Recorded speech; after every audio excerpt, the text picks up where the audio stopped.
all the president, especially on the 18 important trading partners. We're doing bespoke deals, and he's going to be intimately involved in every one. 2 weeks ago, when we had the Japanese delegation come in, he started it in the Oval, and then we took them into the negotiating room. So he laid the groundwork. It looks like the tariffs don't work crowd owes President Trump a big apology. Tariff revenue just smashed records, $15.9 billion collected so far this month alone. The White House says it's close to a trade deal, but in the meantime, the money is starting to roll in. Hello, everyone. I'm Jackie DeAngelis. Joining me are my co-hosts Taylor Riggs, Dagan McDowell, Brian Brenberg, and with us for both hours today, O'Leary Ventures Chairman Kevin O'Leary. Great to have you, as always. And the president could be putting all that tariff money to work. He says Americans making under $200,000 a year could see their income taxes slashed or even wiped out. Imagine that. Washington politicians funding tax cuts without borrowing from China. And while doomsdayers scream about trade wars, companies like IBM are responding by announcing a $150 billion investment right here at home. We're talking about jobs, technology, manufacturing, all in America. And grocery chains like Albertsons are telling suppliers don't even think about jacking prices up. They're holding the line for consumers. Investors wait for progress on the big fish. That's China. Kevin, you say it is time to level the playing field. So I want to get your take. Yeah, China's a different stack than all the other countries listed there because there's many issues beyond just tariffs. I've been saying consistently now for weeks, and I'm happy to see this is getting some traction. I'm not the only voice on this.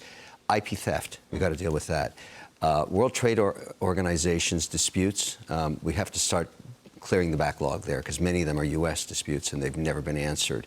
Access to their courts. Got to deal with that. They have access to ours. The one that's really starting to look interesting that we should be focusing on, this issue around NASDAQ and the New York Stock Exchange, there are hundreds of Chinese companies that are no longer compliant. And with the new sheriff in town, with Paul Atkins, he's a China hawk. He's going to go line item by line item through those listings. If they are breaching the rules of the exchanges by not being compliant with GAAP, delistorama. Right off the exchange. And once you get delisted off a U.S. exchange, it's not so easy to go anywhere else in the world and say, hey, I broke the law in the U.S., please list me on the London exchange. They say, no thanks, no thanks. So they got to resolve these issues el pronto. Right. Otherwise, they're going to lose billions of market cap just erased off the U.S. exchanges. And I'm good with all of it. Let's get to the table and start talking every one of these issues and the tariffs. This time, China, you don't get away with the IP theft. Yeah. And this morning, Scott Bess and Brian talking about the potential for deals with different countries that have come to the table. We've got a full screen: Taiwan, Israel, Argentina, UK, EU, Japan, Vietnam, South Korea. The big one is India. We're going to probably start to hear some announcements pretty soon, it sounds like. I would love to hear an announcement on India fast. I think that would send a huge shot across the bow for China, basically saying the U.S. wants to shift the center of gravity to India, away from China. That's why we're cutting a deal with them soon. But I like the sound of these other countries on the screen. Last week, at the end of the week, the Trump administration said, we've got a new kind of system for doing the tariff deals. Every week, we're going to bring in 6 countries for talks, then go to 6 the next week, then go to 6 a week after on kind of a rotating basis. I wish that would have been in place, like a month ago, but I love the fact that they've got a system. They're identifying the things that they want to work on. So right now, Kevin wants to ramp it up with China, and that's fine because Besant said China's in a different bucket. I want to see progress, and I think they're making progress. And if India's the first one done, and South Korea's the second one done, and Japan's the third one done, I think that's very good news. I'm challenged on what to ask you, Taylor, because there's a bunch of things I want to ask. But I heard you sort of commenting when Kevin was talking about the notion of delisting potentially Chinese companies here. We've always talked about access to this market as a privilege, one that doesn't belong to people who violate the rules in such a flagrant way.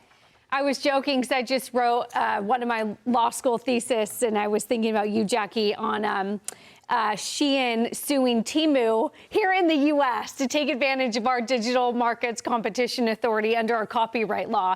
So again, you have two foreign Chinese companies here in the U.S. suing each other because they don't like the way the other one is doing copyright in the U.S. and the way the U.S. are buying consumers. So again, shows how integrated we all are and the way that they do have access to our laws and our technology. And Kevin, you talked about forced IP tech transfer and how if you want to go over to China, you are almost forced to do a joint venture with the government. If you're JP Morgan, you can't just go and open up a branch in China. You have to negotiate with the Chinese government. They have to be involved. That's the stuff that I think Americans, when we think about China, is different, so understand and can wrap their heads around when they just feel like they're playing a different game. We've talked about devaluing their currency, which is in a way not playing fair. I think my only concern, Jackie, is when we think about raising revenue from tariffs, this comes back to me where then we can't think of it as zero tariffs and full fair trade. I mean, I don't think China ever plays fair. So we can't just go to the world and say, everyone do 0% tariffs, because we've talked about those non-tariff barriers. But if that's the end goal, then you can't raise revenue from it, because revenue from it means that we're keeping 20, 30%, whatever it is, tariffs. So I think I'm still trying to figure out what's the goal and where do we end up in all of this? Yeah. I've said this before. I think I brought it up Friday. If you've read what President Trump has said in the past, and I'm not talking about that speech he gave in 2018 in Charleroi, Canada, he wants to keep a tariff in place on every nation with which we trade. And so he said, just to let's do the math on the numbers and put them in perspective. He made a comment about revenue from the tariffs, with it coming in, income taxes for Americans who make under $200,000 a year will be substantially reduced, maybe even completely eliminated. He has said things like that in the past. So this is rough math.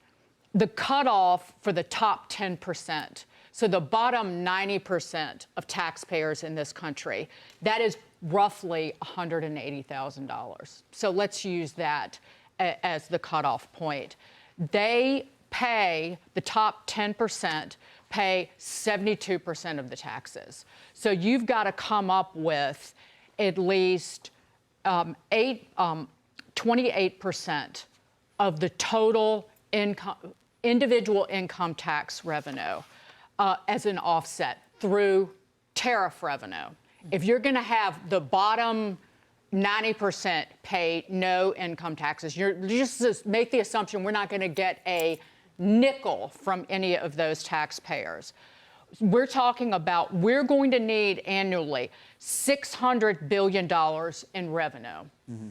So based on the math of, oh boy, we're making $16 billion in April in tariff revenue, that works out annualized to $192 billion per year. We as a nation will need more than 3 times that amount. If you need $600 billion in revenue, you're going to need an across-the-board tariff on every dollar of goods imported into the United States of 18%.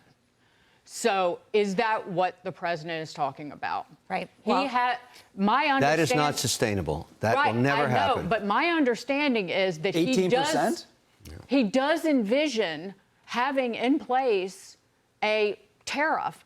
And broadly speaking, from an economic perspective, it encourages work if you tax consumption.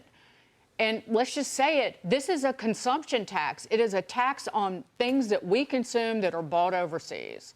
And it encourages work. And it encourages us to work to make things here in the U.S. But I didn't mean to interrupt you. I'm concerned about what I would call class warfare. When you take a huge segment of society and say, you don't have to pay tax, we're going to put that burden on either tariffs or the rest of the population here. Very uncool. Because all of a sudden, you're not contributing. You're not helping anybody out. You're not paying any tax whatsoever. I'd rather just see a flat tax of 19% or whatever it's got to be, and everybody pays it. It's not right. And tariffs, by the way, should be strategic. Not every country should we tariff. We may want to say to ourselves, China is the enemy, and they are. I don't care what anybody says. We need to spend billions defending the northern border of North America. That's actually Canada. We shouldn't tariff anything in Canada because they have all the stuff the Chinese have, the minerals, the precious metals, the resources, all that crap that we're buying from China. We don't need to if we cut a deal with Canada. Why would we tariff that? Potash. Why do we want to tariff potash? Saskatchewan has all the potash. So I say zero tariffs on the strategic. And if you're not playing ball with us like India, okay, whack them with tariffs. But now when I hear India, and I love your idea, you know why the Indian deal's best first? You get to sell a Ford 150 into the rural area of India that you've never been able to sell in 20 years. 110% tariffs. I love that deal. So I say let's get more strategic, because Bassett said the same thing. Let's look at everyone on a bespoke basis. I like that. Now we're starting to fine-tune this tariff stuff. And that's why the market's already gained back 50% of what it lost on April 3rd.